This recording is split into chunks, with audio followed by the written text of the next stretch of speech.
right, folks, it's Bass Action back in action here. In this video, our first video of the school year, we're going to cover just some basic things.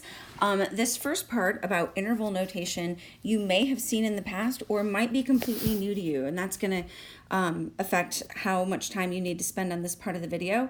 At the bottom, we're going to talk about our different forms for the equation of a line, and just a quick touching on those about what's important and how each of them serves a different purpose and how they can be useful.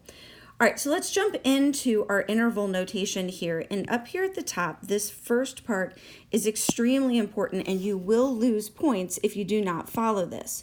All intervals will be written low to high. So we're thinking left to right. The number on the left needs to be the lowest value, and the number on the right will need to be the high. If you flip those around, you will lose points.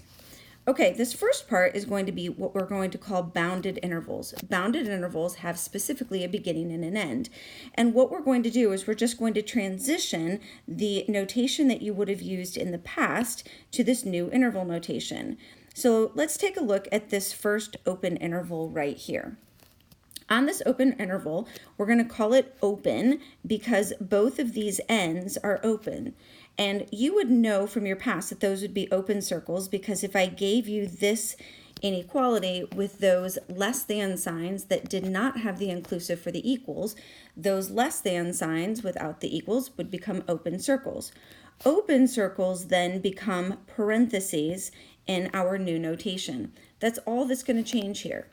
So now when we look at, let's say, a closed interval, a closed interval will now have the equality sign on there. So now we're going to have those less than signs with the equals, which means they would translate from our past into solid dots, and solid dots will become brackets. And you do have to be very careful with your handwriting. The next thing that we're going to look at would be partially closed. That means one end is going to be open and one end is going to be closed, and it could vary on which is which. That part is not important for us. So we can see that this less than sign without the bar would be an open circle, which would become a parentheses. And then this less than sign with the bar would become a solid dot, which would become a bracket. It's as simple as that. So it's not overly complicated, but you do need to be able to visualize those intervals. The next thing that we're going to look at are what we're going to call unbounded intervals. And unbounded intervals do not have a beginning or end. They are going to go in at least one of the directions all the way towards infinity. Now, when we've got our infinity symbols here for both negative and positive, what we want to know is that we will never, and we don't get to use that word in mathematics very often, we will never use our brackets with our infinity signs. So if your interval is going to go towards infinity, whether that's positive or negative, you must use a parentheses there. So let's take a look at how these would translate to what we've seen in the past. So for example, on this first one that I've got here, if we have this greater than with a bar, we know that the bar is going to at some point convert to a solid dot, but it's going to be greater than that 6, which means we're going to go from 6 all the way to positive infinity. So when we go to write that as our interval with our interval notation, we're going to have our bracket where the solid dot was, and then we're going to have a parentheses where we had that infinity sign. So we can very quickly take a look at our next one here. If we wanted to do our less than our 6, now we're going to have our negative infinity on this end. So that negative infinity is going to translate to a parentheses for the negative infinity, but we'll still then have our bracket for the 6.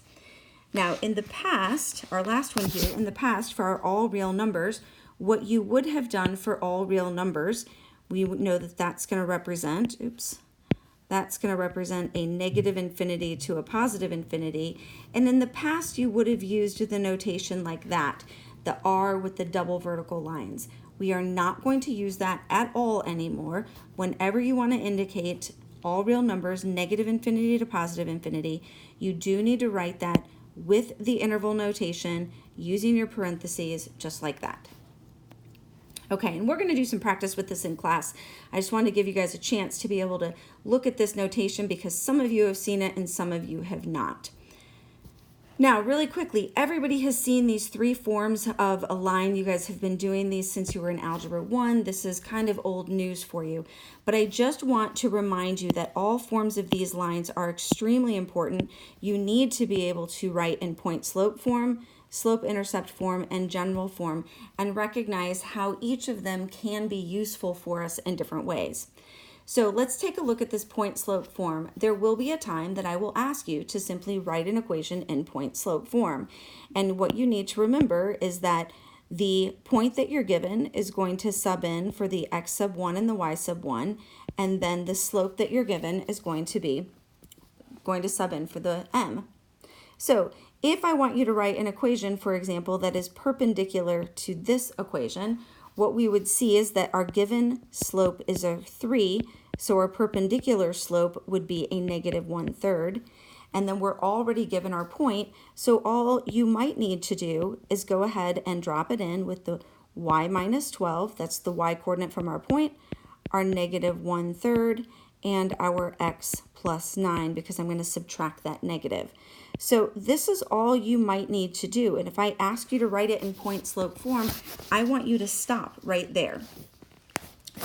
Now, on the next one, our slope-intercept form, the thing that we like best about slope-intercept form is we already know the y-intercept and we know the slope. So we've got our slope and our y-intercept.